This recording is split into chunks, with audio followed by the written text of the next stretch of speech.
Okay. All right, welcome everyone. It is such a treat to have all of you in class. I am very excited to work with you this semester.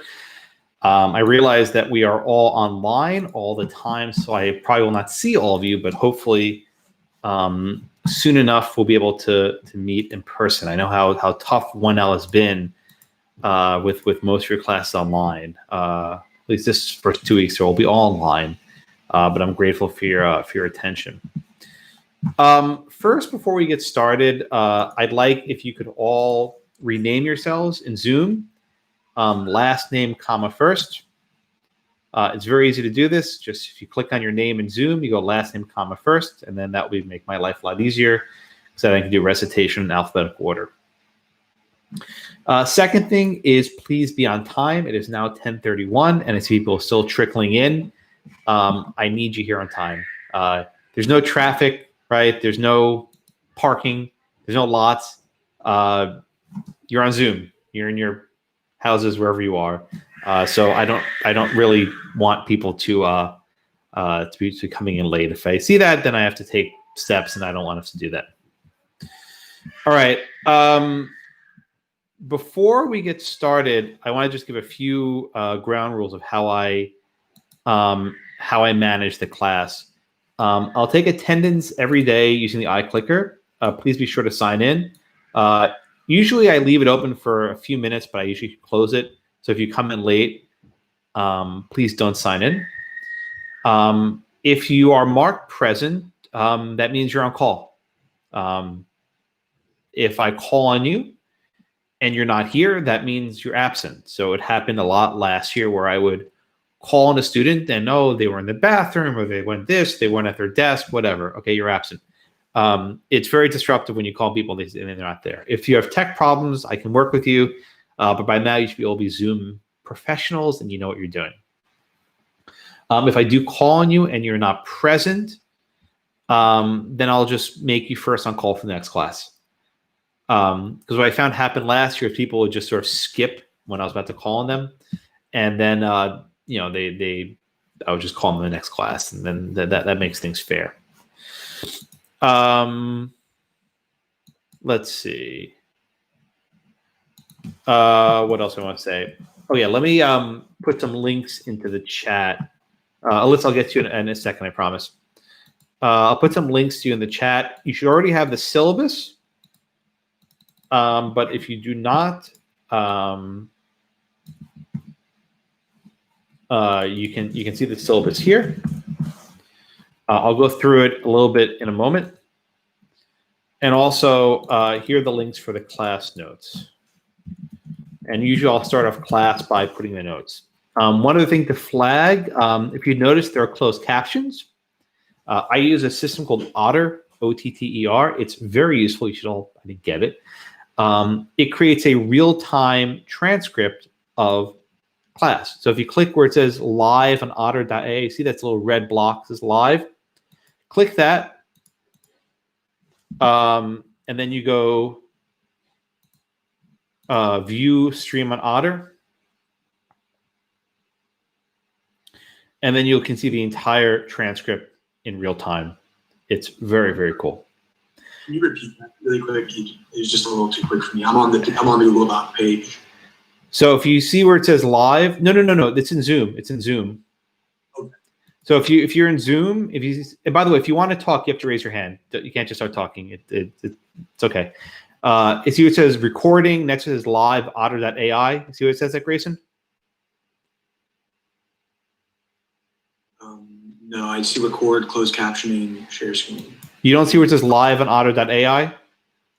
No, do I need to click something? Because when it's just up, I just see share screen, record, closed caption, reactions. No, it's along the top. It should be over the graphic where my face is. Do you see that? Oh, I see it, yes. Okay. So you click live on otter.ai and click to open live transcript. See view stream. Do you see that? Yeah. Now do you see it? Yeah. Okay, good. All right. People are still trickling in late. This is not acceptable for the first day of class. You should all be here. All right. Last call. Please make your name last name, comma, first. I think just what everyone did. I don't want to have to remind you every class, so please take care of this on your own. Lissa, been patiently waiting. Yes, go ahead, please. I have a couple things. One, the reason why people might be trickling in late because there was a little difficulty with the link. Which link? So just FYI. The one that stcl.zoom.us/s and then your phone number. When we clicked on it, we had to do some figuring out before we could actually get into the Zoom. Well, tell me what happened. What did you have to figure out? Well, usually when we click on the link, it just lets us in. You know, it shows a little thing where it says, where it allows us to join, but then it asked us to sign in as as the host or something, and there was like a link under it that you have to enter as an attendee, but that's never happened before to us, so that's what we were figuring out. Alex says you have to say enter as attendee. That's new. It happened to a lot of us. Okay. Well, I appreciate it. Thanks for telling me that, Alyssa. You know what? Okay, that's no one's ever had that happen before. I'll tell you what. I'll put revised instructions on the syllabus, and I'll update it after class. If that's okay with everyone? Okay. Also, just wanted to ask a question about, so if we do happen to like actually really need to go to the bathroom during a class, should we just shoot you like a direct message and say, hi, I'm gonna just go to the bathroom or something? You have a 15-minute break between class. I mean, if it's an emergency, yes, but that's for a real emergency. Okay. The only reason why is people abuse it, and I don't want people abusing it. If you have a real emergency, that's fine. Okay, gotcha. Okay, I'll send a revised link for Zoom after class. I apologize that Zoom recently updated the software. It looks a little different, and maybe my old link wasn't working. So I apologize for that. Okay, anything else? All right, then let's get started. So you should have the syllabus. I put that into the chat. My promise to you is that I'll stay on schedule. Whatever readings I say will be assigned in a given class, we will cover those pages. I don't fall behind. I am very good at keeping on schedule, so you always know where you are. Now, I'm sure as many of you know, this semester, because of Zoom, we've shortened the class times. So instead of having 90 minutes, 1 hour and 15 minutes. The effect of that is I can't cover as much material, which is unfortunate, but that's the world we live in. I've had to trim the syllabus a bit. I've taken off a few topics that I used to teach that I don't teach anymore. I don't feel happy about that, but I'd much rather cover material thoroughly, carefully, than have to rush things and give you, just a incomplete coverage. Okay. So I'll do my best to keep us on schedule. Also, every class, I do a lot of assessments, quizzes. They're not graded. They don't count for anything. But I do a lot of polling to make sure that people are following along. I don't have any today because I want us to sort of get our feet wet first, but I do a lot of polling in class. For the recitation, I go alphabetical order. I start with A. I go right down the list. And wherever I finish today in class, next time I'll pick up in the same letters. Let's say I get to M today, I'll pick up an M the next class. If you put your name, last name, comma first, that makes it much easier for me to do the recitation for the day. Okay. All right. Any questions before we get started?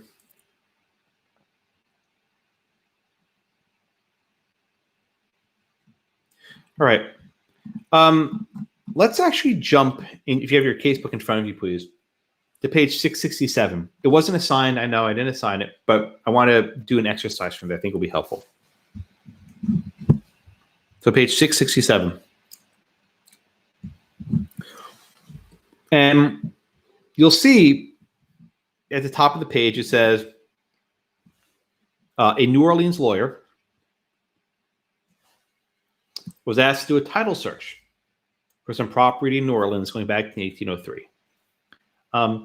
You don't need to know what a title search is. It's not terribly important, but this is a way of tracing who owned a piece of property at what point in time?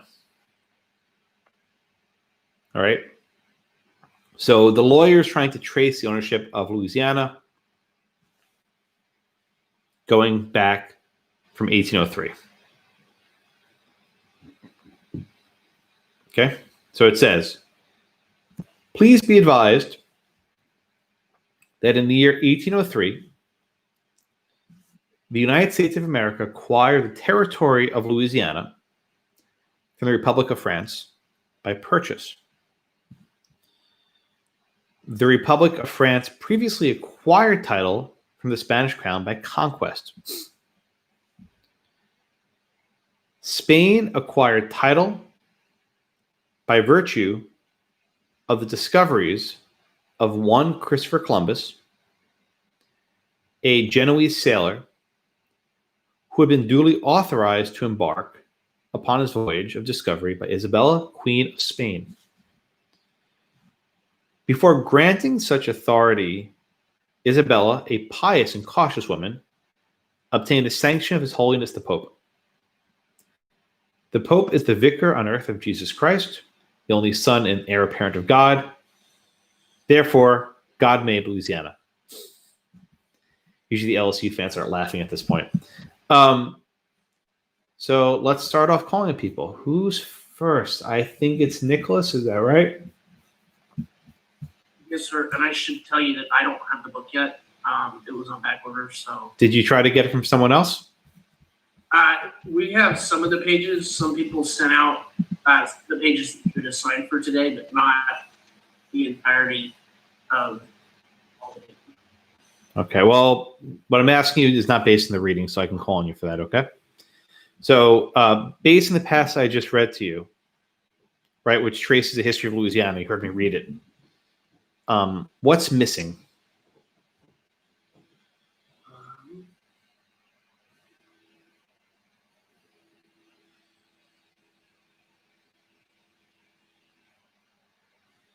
I don't guess that I quite understand the question. Let me call on someone else the book. Is that Dana or Dana? It's Dana. Dana, let me ask you this question. What's missing from this history? This history is not, it's missing something. I would say that it's missing the fact that it doesn't mention the Native Americans' ownership of land at all. Ah. Where would they fit in on this history? They would fit in prior to Christopher Columbus's discovery of the land. Now, let me ask you a question, Dana. Why do you think this lawyer, this lawyer from New Orleans, wrote this sort of funny, comical history, but he omitted the native people who were residing in New Orleans before Columbus? I don't know if they just think that their ownership wasn't valid at all, and that it only comes from conquest by like white colonizers or things like that. Oh, okay. Now we're getting closer. Okay, thank you, Dana. Is it Nazreen? Yes. So Nazreen, let me ask you the same question I put to Dana a minute ago. Why do you think the lawyer here excluded the native people who were living in Louisiana for quite some time? I'm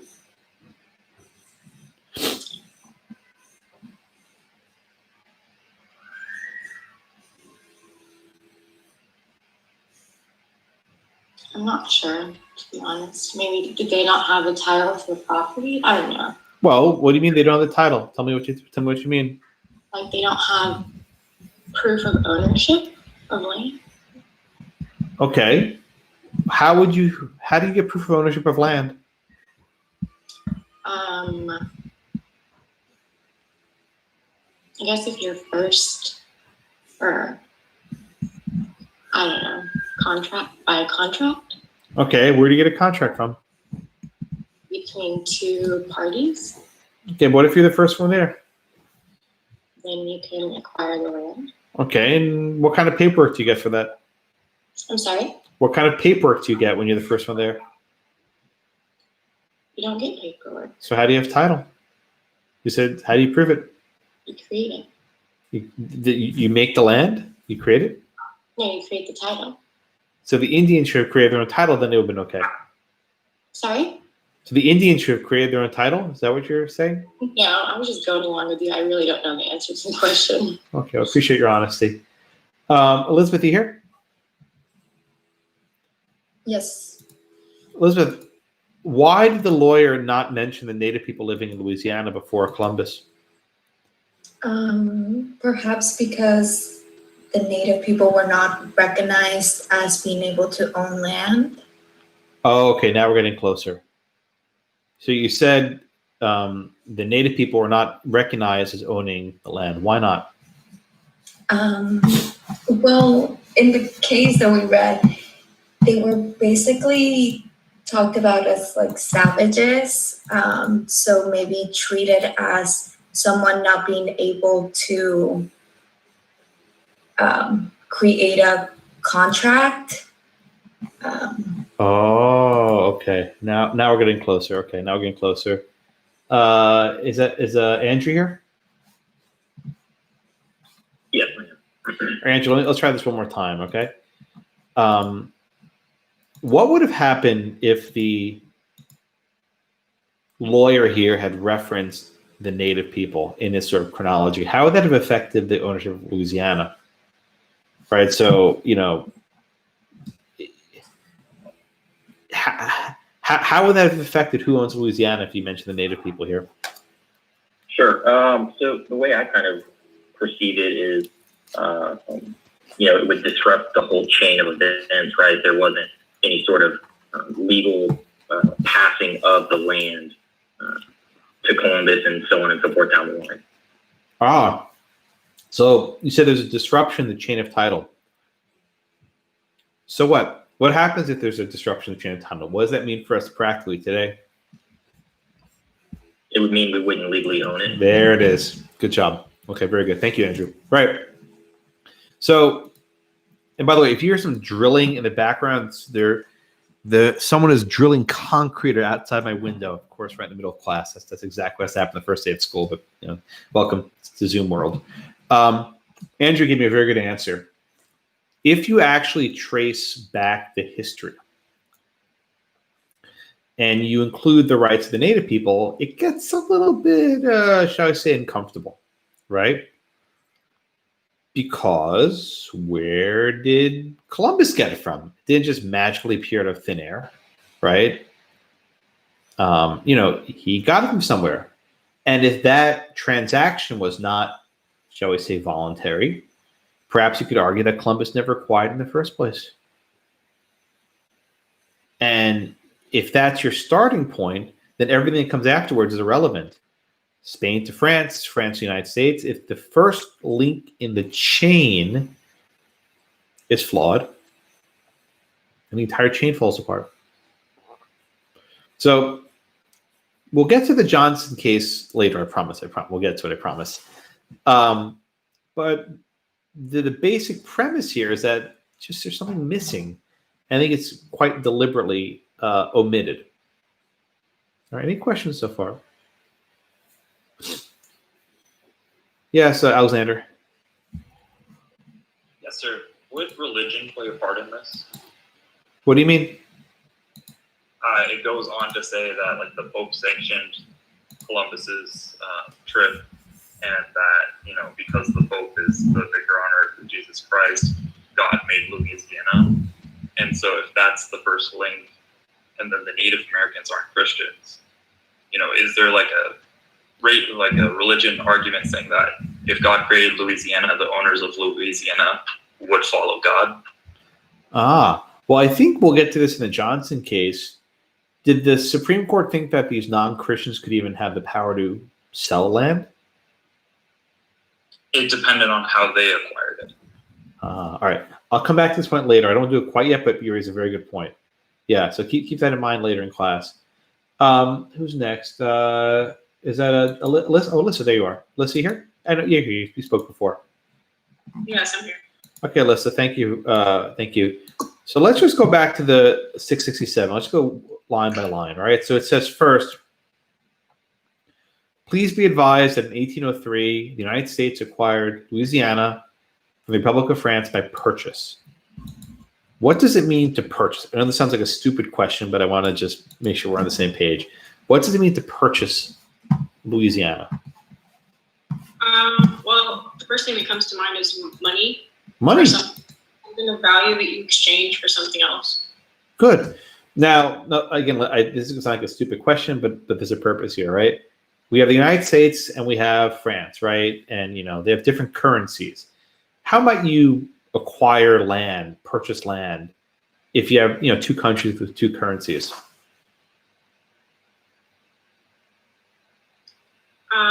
You mean back then? Yeah, back then, back in the 1800s. What might you use? I'm familiar with how they did it, but I guess you would kind of come up with the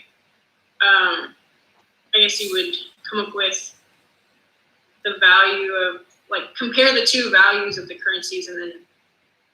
Yeah. Or what might you use that all civilizations accept it for payment? Just, I think you're overthinking it. Maybe just things or food or things. Yeah. What kind of things? Food, materials. Yeah. What kind of material? It's a very valuable one. Oil. All right. Gold. Oh, okay. Okay. Well, okay. You were close enough, right? Materials, right? So you use gold, right? So you're overthinking it. The first method of the first method of acquisition, right, is by purchasing it. And that's the easiest one, right? That's what you guys studied in contract. Party A and Party B make an agreement, and they agree to convey a piece of property, whatever it is, and there's a price, right? However many dollars it is. It's consideration, as you would say. Okay? So the first approach of getting land is acquisition by purchase. And that's non-controversial, right? Everyone agrees there's a Party A, Party B, they're at arm's length, they make an agreement. Okay? All right, so Javon, you here? Yes. All right, so Javon, let's go to the next sentence. It says, the Republic of France previously acquired title from the Spanish crown by conquest. What's going on there? What does that mean that France acquired title from this crown of Spain by conquest? What's going on there? I mean, basically, they had like a war, and France won, so they took over their land. They took over Spain's land.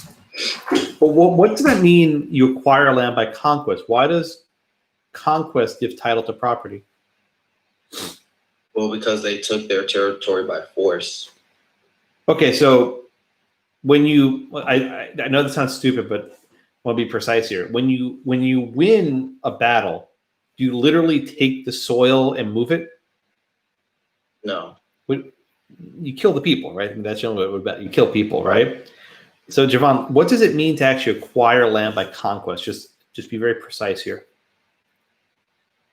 I mean, I guess you could put it in the sense that, so the French won, and they, I guess, military wise, and then they started to integrate or move their people into the territory.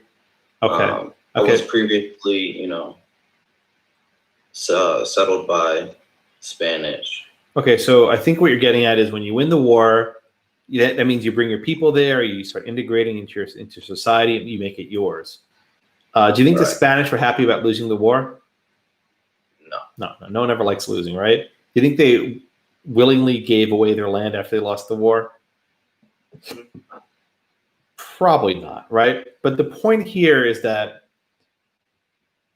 France conquered Spain, and to the victor go the spoils, right? When you win the war, you get the land. Okay? I actually skipped over David, who very generously reminded me. So, David, I'm sorry I skipped you. That was not deliberate. If I do that again, just you tell me, but I do my best. So, David, you here? David B? Yes, sir. I appreciate your honesty. All right. So, David, we have this second type of acquisition, which you might call acquisition by conquest. Why is that the rule? Why is it the rule that whoever acquires land, whoever conquers land acquires title to it? Why is that the rule? Yes, because they would be the one to occupy it. Where does this rule come from, David? I am not sure. Is it? Well, let me ask the question differently. Who do you? So you have a war. You have a winner and a loser. Who do you think established the rule that the winner gets the property? The winner. The winner, right? Does a loser have much of a say in this matter? No. No, he got his butt beat, right? He has no say. So is this what you would call an arm's length, transaction? I would suppose. Is it voluntary? Is acquisition by conquest voluntary? No. No way. France beat Spain. Spain lost the land. You can purchase, which is just you pay for it, cash, whatever. And then you have acquisition by conquest. Joseph, you here? Yes, sir, I'm here. Thanks, Joseph. So Joseph, let's go down to the next sentence. I'll read it. It says, it says Spain acquired title by virtue of the discoveries of one Christopher Columbus. Spain acquired title by virtue of one Christopher Columbus. What's going on there?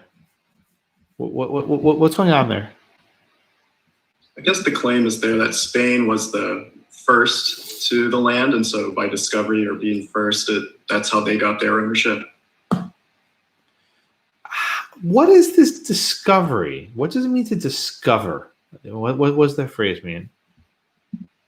To me, discovery is just I guess what I said, you were the first to find it, no one has been there, or you don't find anyone else there, so you're first, so you have the first right to it. Sorry, so let's just say we have a deserted island, right? It's an island in the Pacific, there's no human life there, and you're on your boat and you stumble upon this island and you're the first one there, right? No human life ever on the island.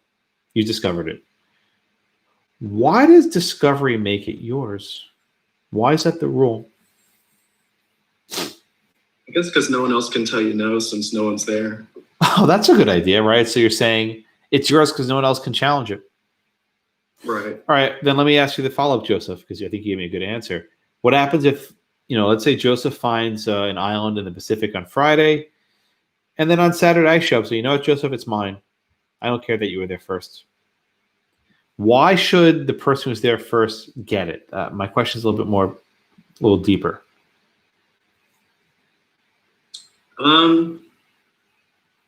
Yeah, that's a good question. I guess if you had the resources to get there first, then maybe you have a claim that you were. So you're saying you put more work into it, that means you get there first? Right, I guess maybe more of that John Locke approach. Oh, I like that, John Locke. Oh, you gave me a good answer. So this is the law school dilemma. When you give a good answer, you get another question. If you want to bomb and then you get off recitation. But Joseph, I get another question. What if you just stumbled upon it by dumb luck? Or maybe you shipwrecked, right? Your ship hit a storm and you just washed ashore on some island, and it was not deliberate. You weren't trying to get there. You just complete by chance you wound up there. Would that change it?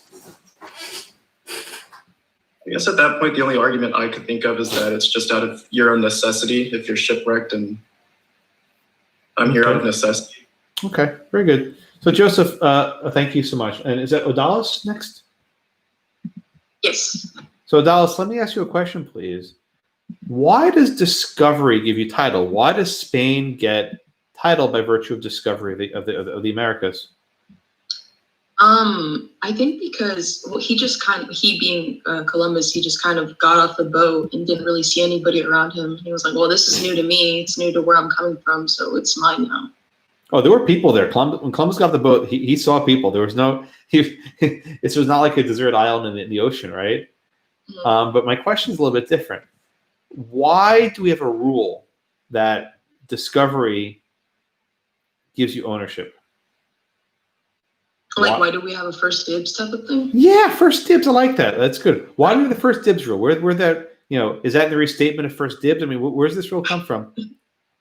I'm not. I just remember reading something about if you put the work into the land, and kind of like what I think what's his name Joseph said. If you put work into the land and you get there first, you kind of can say, well, I've like pretty much made it better, so it's mine now. But I'm not really understanding like why you see something first and you say, oh, it's mine now. I don't really know. Oh man. All right, that's good. Next up is that Michael? Michael D? Yes, it's Michael Davis. Yeah. Why do we have this discovery rule? Why would we have this rule? I know I'm asking the same question over and over again. I'm still looking for the answer. I think it would be, I can't remember exactly what I saw. I believe it was in the notes of the reading. But I think it's so that the European countries could, in a way, control and allocate. Okay. Land. Good. Okay, now we're closer. So, Mike, let me ask you a follow-up. Let's say France discovers an island 1 week, and then a couple months later, Spain shows up. What would usually happen if you have two countries laying claim to the same property? If you have two countries laying claim to the same property. Usually, how would they resolve that? Usually.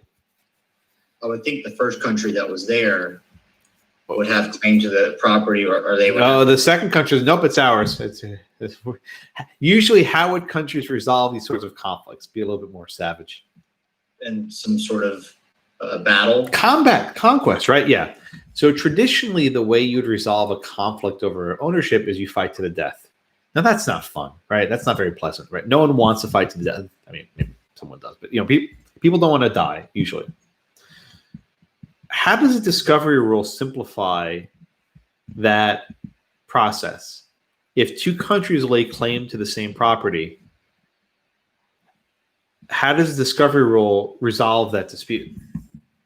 Because now you no longer have to fight to the death to see who's the proper owner. You could just say who was there first. Yes, exactly right. Thank you so much, Michael. Right? Exactly right. The discovery rule has its perks, right? Instead of fighting to the death, you simply have a rule. And the rule is first come, first serve. Or I think as Odala said, dibs, right? First dibs, you're there. Okay?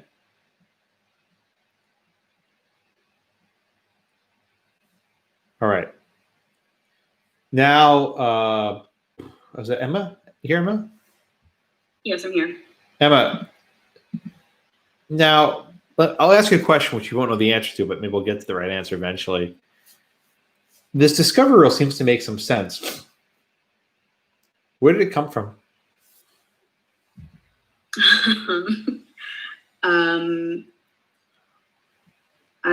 don't know. I guess that just was the way it had been done before for a really long time, before there were any kind of title rules. Oh, you're actually closer. You're actually pretty close. Where do property rules come from in general? Where do property rules come from? Yeah. Why do they exist? I got maybe it was some sort of like tribal thing before, like people, I mean, it's just like a natural instinct to want to have your property or have your territory and not want anyone else on it. Okay. One more question, and then I'll let you go. You're smiling, right? With the discovery rule, right, who gets to resolve disputes over who discovered it first, right? I mean, back in the day, there were no cell phones, right? There's no GPS, right? How do you prove who was actually there first to discover first? Well, who proved to who, like, or proving to the people who came? Again, you have a conflict. France says they were first, and then Spain says no, they were first, right? Yeah, I mean, look, it can happen, right? People, There were no digital calendars. People just don't know. How were these disputes perhaps resolved back in the day? I guess if there's some overarching authority that could resolve that kind of dispute, they would be like kind of a witness to those two parties arguing. Is there a court that resolves disputes between various nations? No, but there are, I guess at this time with, between France and Spain, there's kind of they have a common authority between the two. All right. Which would be, they have all of this divine right. Okay, we're getting closer. We're getting much closer. Okay. All right. Thank you so much, Emma. All right. So let me try to summarize, why did he just spend 45 minutes on a thing we didn't read for class, right? We swear this the stupid case about Indians and he's spending 4 minutes in Louisiana, right? I have a purpose, I promise. This single paragraph, I think, encapsulates everything I want to teach today. I could probably just assign this to be enough for you, but I won't do that. It articulates 3 different methods of acquiring property, right? There are 3. Number 1 is the acquisition by purchase. That's easy. You buy it. Everyone agrees. There's no one dies. There's no bloodshed, right? There's no conquering. There's no discovery. You give someone cash and they give you some property. Easy. The second one's a little more bloody, right? You have the acquisition by conquest. With the acquisition by conquest, there's blood. There's death. And you have 2 nations or 2 people fight, and the winner of that battle gains title to the property. Okay. Then you have the third doctrine, what we call acquisition by discovery,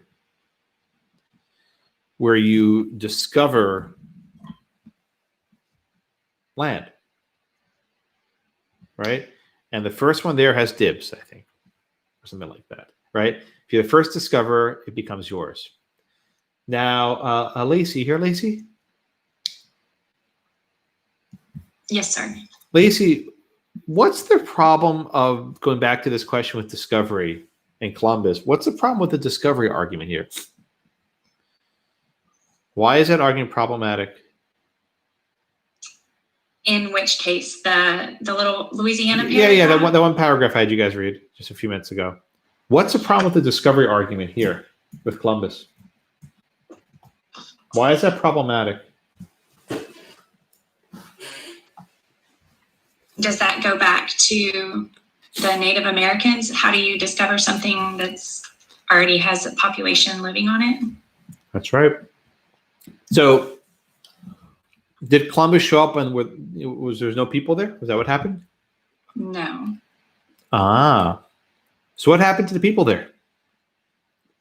They conquered them. Aha. So, okay, thank you, Lacey. So I think what you're seeing here, just, only 45 minutes into the class, is that these doctrines are often very fuzzy, right? These aren't bright line rules, right? They're fuzzy. Very often, what you might call discovery is in fact conquest, right? You're a conqueror. In fact, if you're the phrase conquistador, it's basically the conqueror, right? They conquered by conquest, right? The conquest of the land. Columbus conquered. He slaughtered, he killed, and did everything else. And if it wasn't him, it was others. Again, when you are the losing party, either that you were conquered or whatever, you don't get a say in matters, right? The sort of things go on without your permission. You don't get to decide what happens. Okay. Questions so far?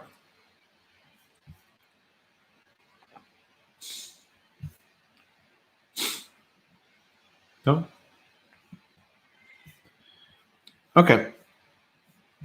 All right. So let's go to the case we have assigned for today. Johnson versus McIntosh. This is a sort of a strange case to start the semester, and it always feels strange every year. Because it involves a case where the court resolves a dispute in a very unusual manner, right? This case is not a case involving Indians, directly at least, but it involves the rights of Indians to possess property. All right, so let's go to the facts. Who do we have next? Sandra, you here? Yes, I'm here. Okay, thanks, Sandra. Sandra, you want to give me the facts, please, in Johnson? Sure. So Thomas Johnson bought land from Native Americans, and he passed it on to his son Joshua and his grandson Graham. And then the U.S. deeded the land in 1818, the same land that was purchased by Johnson to McIntosh. Sorry. Close enough. I know what you meant. So then Johnson and Graham sought an ejectment against McIntosh in order to remove them from occupying the real property. And then the district court ruled for the defendant, McIntosh, and the plaintiffs appealed to the U.S. Supreme Court. Okay, excellent. Sandra, let me ask you a question. You have a dispute here, right? Johnson said that he owned the land, and then McIntosh says he owns the land, right? They both said they own the same piece of land. Can they both be right? No, I don't think so. I think one of them might think they're right, but they're probably not. Okay, good. Thanks, Sandra. Victor, you here, Victor? Yes. Okay, so Victor, we have this conflict, right? Johnson says he owns the land, and McIntosh says he owns the land, right? Where does Johnson's claim come from? Where did Johnson acquire the land from? Who sold it in his chain of title? He acquired the land from the Native Americans.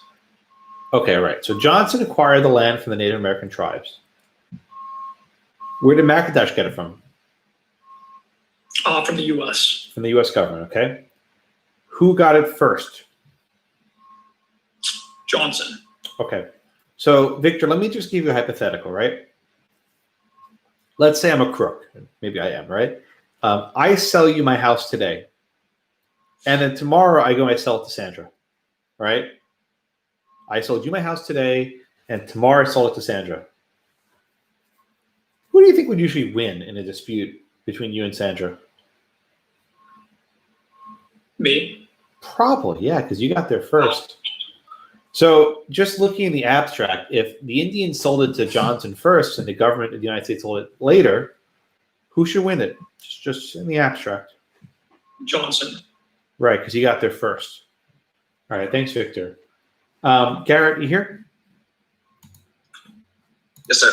So, Garrett, I think what Victor says is the people got it first should win, and Johnson got it from the Indians first. Does Johnson win in this case? No, he does not. There's judgment for the defendant. Why not? Really, it seems like the court kind of goes to, I believe that discovery gives an exclusive right to extinguish the Indian title of occupancy. So it's, you can acquire land from the government. You gave me a good answer, but let me just get a little bit simpler. I think you're giving like three layers deeper than I want to go right now, but you give a very good answer. So Garrett, let me ask the question again. When you have a conflict between two people, they're both laying claim to the same land, how should a court resolve that dispute? Right? Two parties both laying claim to the same property. How should the court, or what should the court be trying to decide there? They both say, this is mine, this is mine. They both have paperwork, right? How do you decide? How can a court decide which one's right? Probably go by who's first. Who had? Well, first in time they could, but is that what they? But if they went first in time, Johnson wins. How do you decide who has the stronger claim? So who is handing off the rights to the land? Who's selling the land? Right, but again, how they obtained it, source. Okay, so you look at who they got it from. So Johnson got it from the Indians, and McIntosh got it from the United States. Which of those claims is stronger? Personally, I would say from the Native Americans, but the court seems to say the United States. Why? Why was the claim from the natives, I'm sorry, for the United States stronger? At the time, the United States had more, I guess, military power and ability to control, kind of going back to conquest. Okay, getting closer. Is David here? David G? Yes. Why is the claim from the United States stronger than the claim from the natives? Because that's the present government. I mean, they acquired it through conquest, and they're still present and have a more solid foundation on the land. Well, let me ask you the question a little bit differently, David, right? Could the Indians actually sell the land that they were on? In the case, no, because they were only occupants at this time. Wait a minute, hold on. Just what do you mean they were only occupants? I think you said something very good, but I want you to explain, what does that mean? They were only occupants. Going back to what somebody else had kind of said when the discovery overruled their occupancy. How? So you're using the word occupancy to define occupancy, right? What does it mean? What does occupancy mean? You use that word a couple times. To be present or settled in a place, or does the right to occupy include the right to sell? I'm sorry? Does the right to occupy include the right to sell? Not necessarily. So what exactly could the native people do on this land? Just spell it out for me, please, David. They could live there or work it, but they didn't have ownership of it. Oh, but you said ownership. So they could live there, they could work there, but what specifically could they not do? Ownership is fuzzy. What specifically could they not do to the land in this case? Transfer it to somebody else. Yes, they could not sell it. Very good. Thank you, David. So the Indians were in this strange spot. They were allowed to live on the land. They were allowed to farm it or hunt or whatever else they wanted to do. But they couldn't sell. They were basically just guests on the property, right? Now, that was Catherine. You're Catherine? Yes, sir. So, Catherine, we say that the natives were allowed to live on the land. Was that like a permanent right? They could stay there forever? No, the people that owned the land had the right to extinguish that occupancy. They could extinguish it. What does that mean, extinguish? To not allow them to occupy the land. Kick them out. Expel them. Yeah, very good. Thank you, Catherine. Grace, I see your hand. I'll get to you in a second. So this right of occupancy was actually pretty thin. They were allowed to stay in the land for so long as the owners let them stay there. And they couldn't sell it. Grayson, go ahead. Yes. I just thought that I read somewhere that they had the opportunity to somewhat like merge with the community and like become part of the American community. And I don't know if that was legitimate or not, but it seems that if they devoted themselves to becoming part of the American community, then why not give them the title to what they own? Did the court think the Indians could become assimilated? No, I don't think so. They thought they were too savage and were not as developed. Well, let me build on Grayson's question. I think next up is Taylor. Are you here, Taylor? Yes, sir. Okay, thanks, Taylor. Let me ask you a question, please. Think back to contracts, right? All the way from last semester. Seems far away. What does capacity mean in the contracts context? Do you remember? Capacity. Talking about like the ability for someone to contract, like if they were competent enough. Good. So let's say you're 17 years old. Can you make a contract? No. Well, you can make it, but then it's voidable. Yeah, there it is. Okay, good. I didn't want to have to hit you on that one, but you got it. Good. Right? So it was a long Christmas break, right? Okay, so in contracts, a 17-year-old can make a contract, but it can be voided, right? You don't have to enforce it. You can void it. Taylor, in this case, the native people made a contract to sell the land to Johnson. Do they have the capacity to make that contract? Well, the court says no. Why not? I think going back to kind of what Grayson said, with them being perceived as savages or not having good. the understanding, I guess, to convey land. Very good. Okay, thank you, Taylor.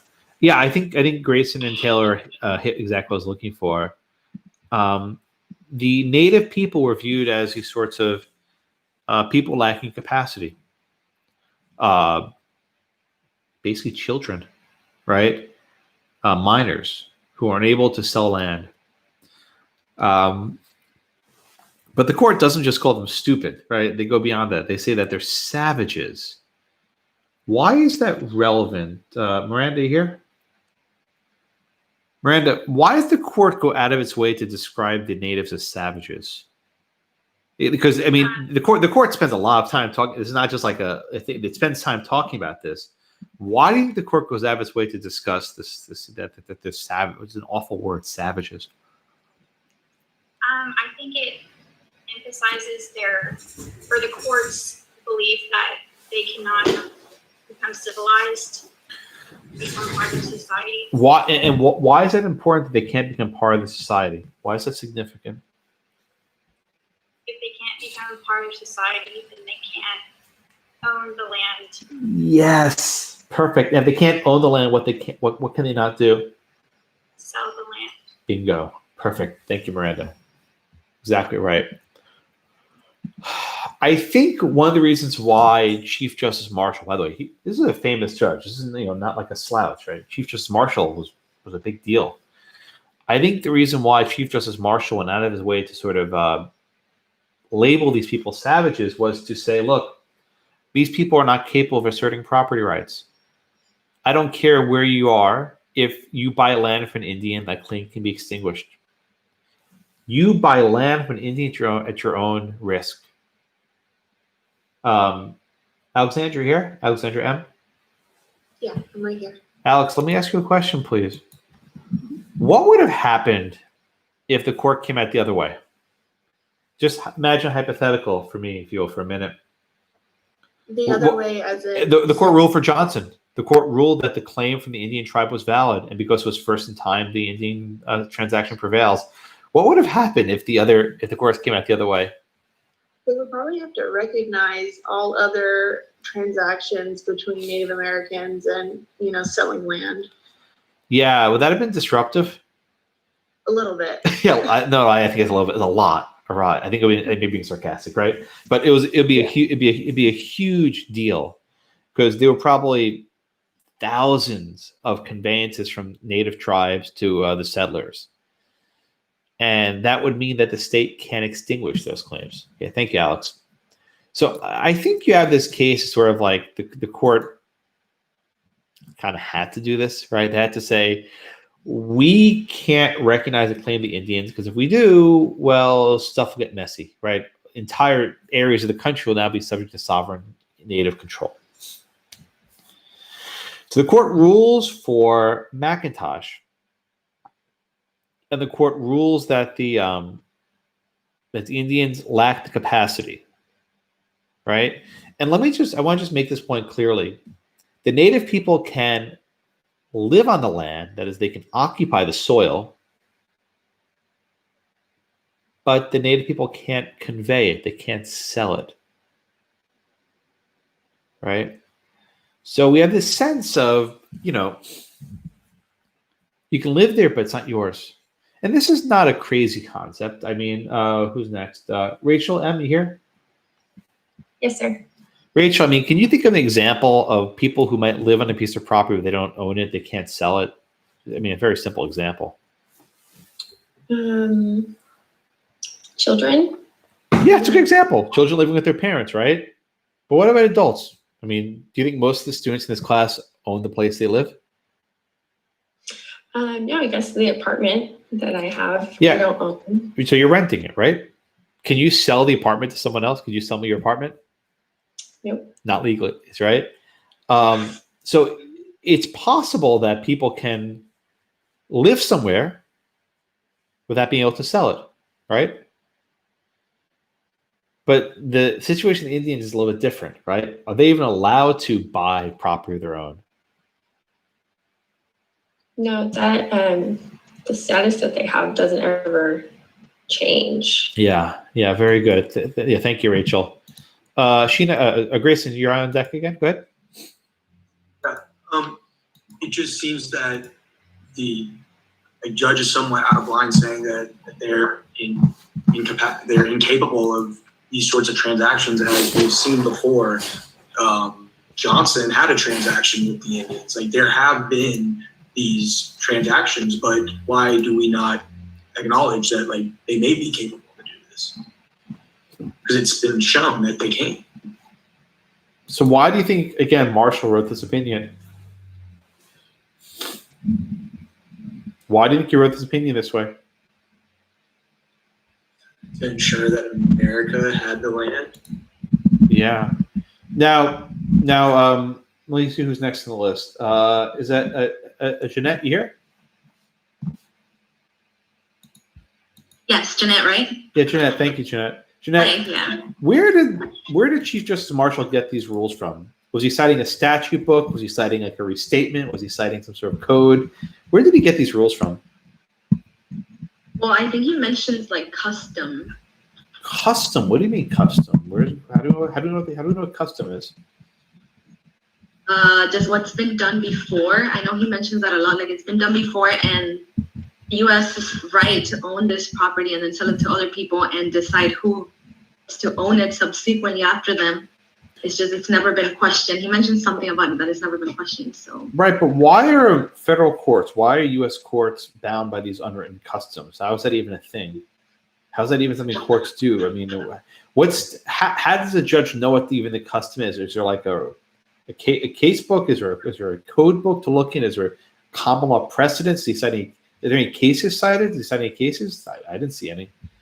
I don't think he cited cases, but I think he cited like other countries that have done it before and how they've acquired land. Wait a minute. Are judges looking to what other countries do as judicial precedent? Is that what courts do? Have you seen that before? Not before I read the case. I hadn't seen that before. I'm glad you read it carefully. You're right. Thank you, Jeanette.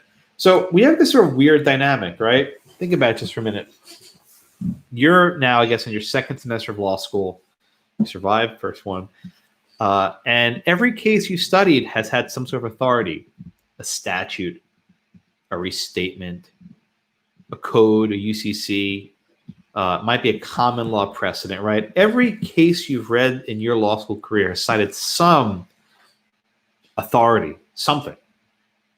And then you get to this case, and it's like, what the hell is this, right? What's going on here, right? Who gives the Supreme Court the right to say how conquest works, how discovery works, right? What authority is there to be cited? And the short answer, my friends, is there really isn't any. The Chief Justice looks to maybe custom, tradition. He looks at the practices from other countries, the practices of Spain and England and in France. And he says, this is what our law is. And this is just, it's a kind of a common law, but it's a weird common law, precisely because it's not written down anywhere. And I think we said earlier that these sorts of rules are usually written by the winner, right? The loser doesn't get to write the rules, the winner does. So the court is imposing upon the country these sets of unwritten rules that were written by the winners of various conflicts and disputes. Okay?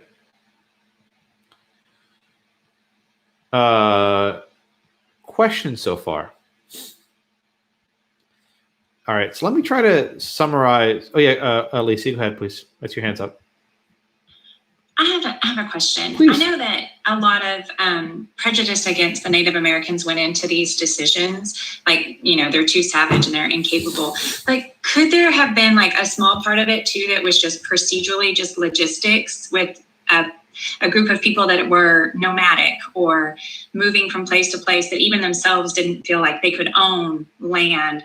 And how do you trace title in that respect? How do you transfer a deed for a group of people that are traveling all over the country?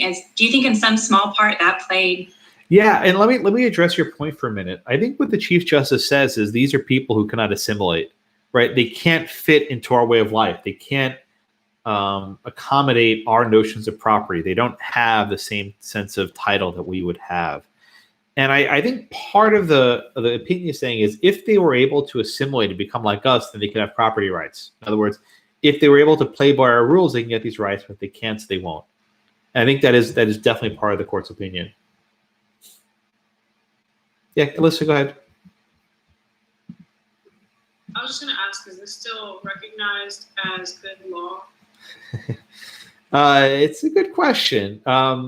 I'll tell you, the state of Indian law in the United States is not a very clear body of law, and I won't even pretend to describe it.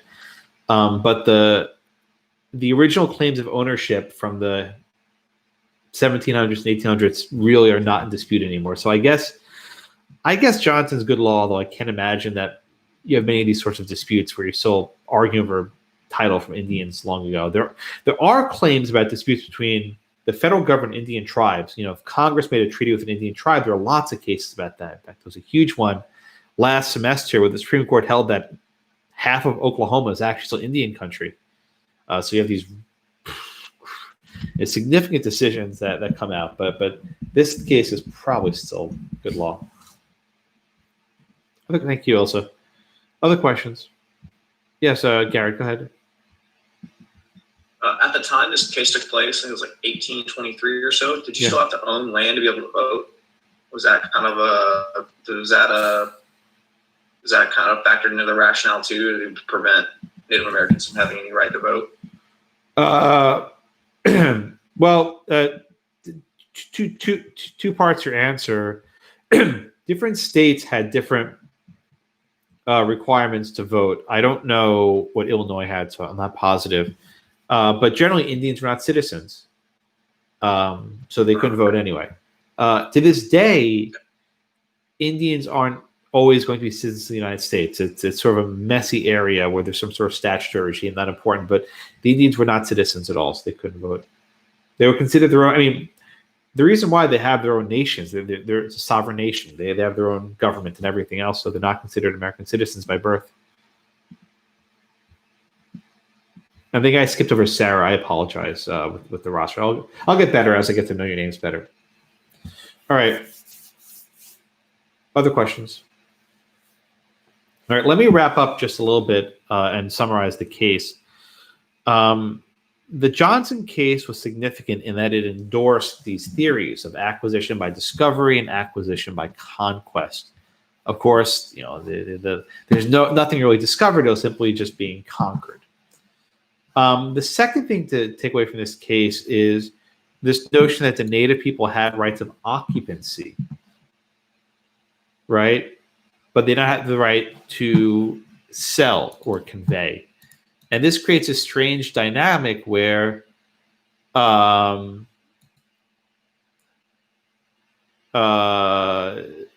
strange dynamic where a person can live on a piece of property, but they can't sell it, right? They can live there, but they can't exclude others. They can live there, but they can be kicked off at any time.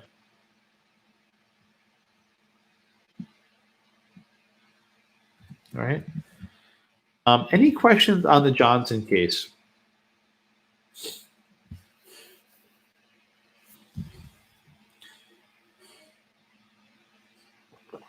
Yeah, go ahead, Alyssa.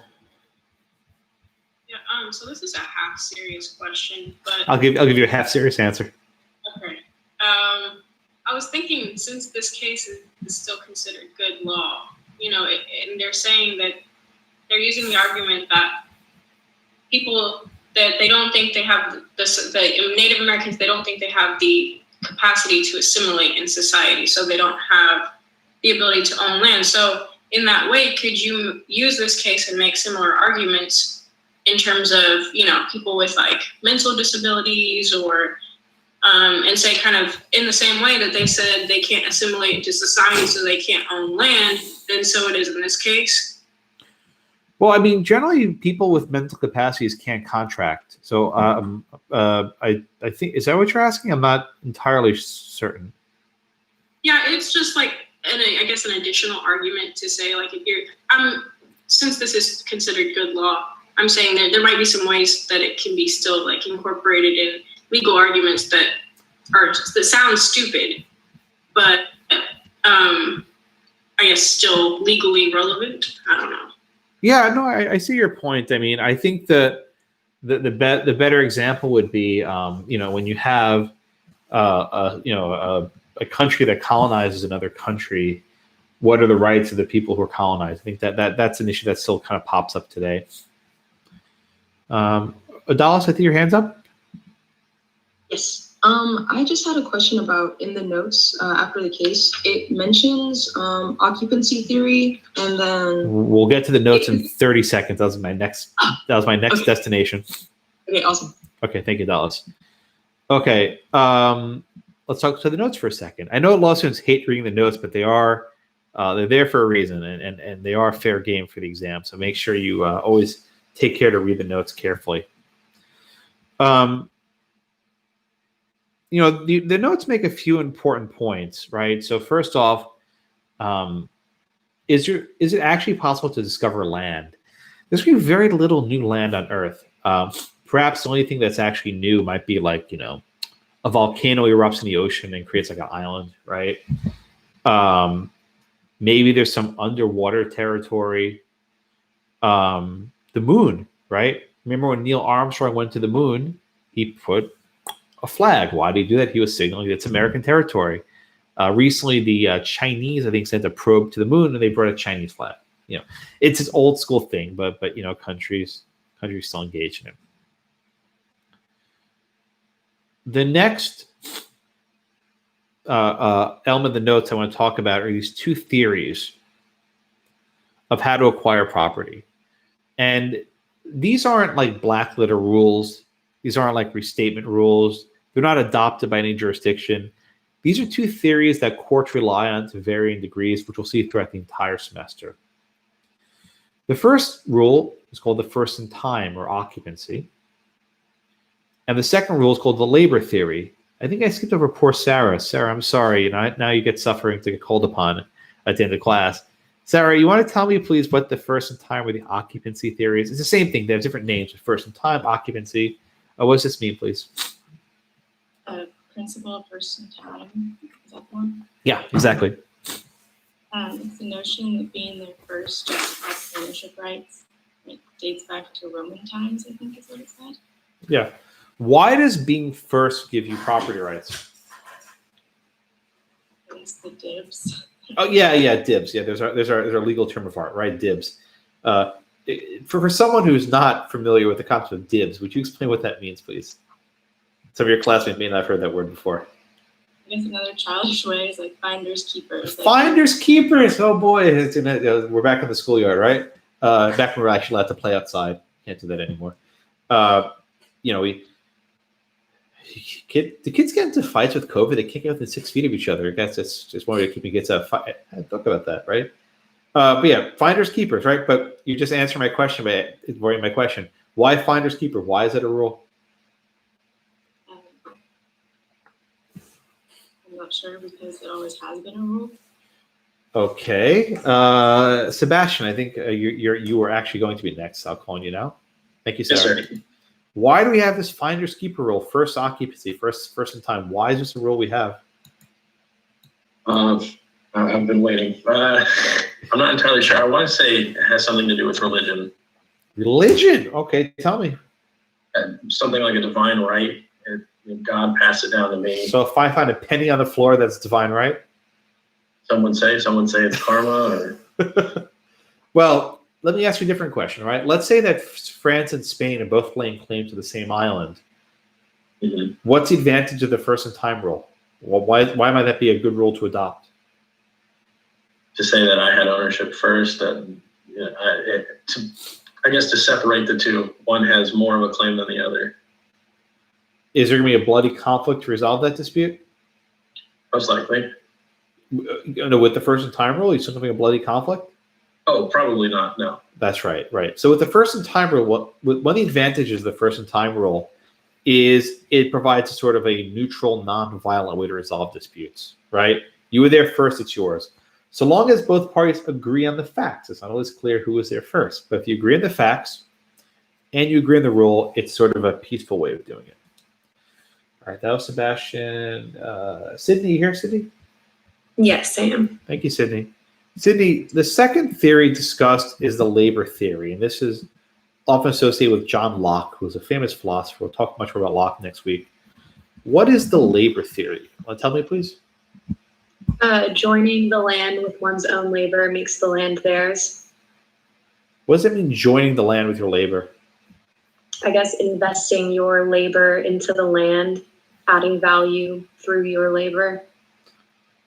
Okay, so let's say you're a farmer, and let's say you work the soil, right? You plant, harvest, right? Is that what you kind of mean?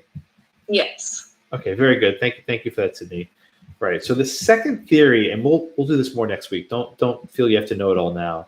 But the second theory simply says when you have property, it's not enough to be the first one there. There might be cases where if you put more work into it, you invest more time into it, you're actually able to gain ownership. Okay, we'll think about these things next week. Today we're talking about acquiring land. Next week we're going to be talking about acquiring animals. All right. Any questions before I wrap up? I'll give a little bit of a summary in a minute. Any questions before we wrap up? Okay. So I think the big takeaways for you all to think about today are these three methods we've talked about acquiring property, right? You have acquisition by purchase, you have an acquisition by conquest, and acquisition by discovery. These are all doctrines for land. Next class, we'll be talking about different doctrines for acquiring personal property, like animals. Okay. I always end class with a short poll. I call it a minute poll. It takes a minute or maybe longer. If you can just write in the iClicker app or on your desktop a short 1 or 2 sentence discussion over about what you learned today. Maybe something didn't make sense. Maybe you have some questions. Maybe something didn't click right. I read these after class every day to get a sense of where you are. Be honest, these aren't graded. I'm not grading them, but if something didn't make sense, you're not sure, please put it in here. All right. Anything else? Yes, Jeanette, go ahead. I'm sorry, I missed the part. Where are we? Were we supposed to email you the? It's on iClicker. It's on iClicker. On iClicker, yeah. You have the app on your phone? Yeah. Yeah. Got it. Okay. Any other questions? All right, we're at time. I will see you all. I have office hours today. I think it's at 2:45. So around 2:45, you're welcome to come by. Yes, Alyssa. Sorry, I missed. What are we supposed to put in the short answer thing? On iClicker. Well, yeah. No, I'm not saying where. I'm saying what. Do you see there's on iClicker there should be a box for a short answer to enter a question? Right, but I don't see a question. I just see. There is no question.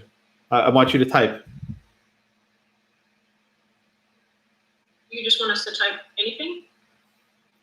I'd like you to discuss your thoughts and reflections of class, what made sense, what didn't make sense. Okay. Thanks. Does that help? Yeah. Okay. All right, very good. I'll see you all later. Thank you.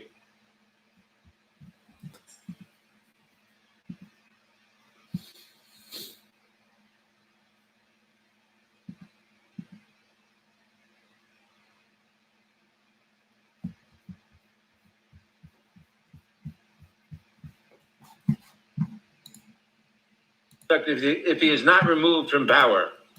He poses a continuing threat to our nation, to the integrity of our elections, and to our democratic order. He must not remain in power one moment longer. Not one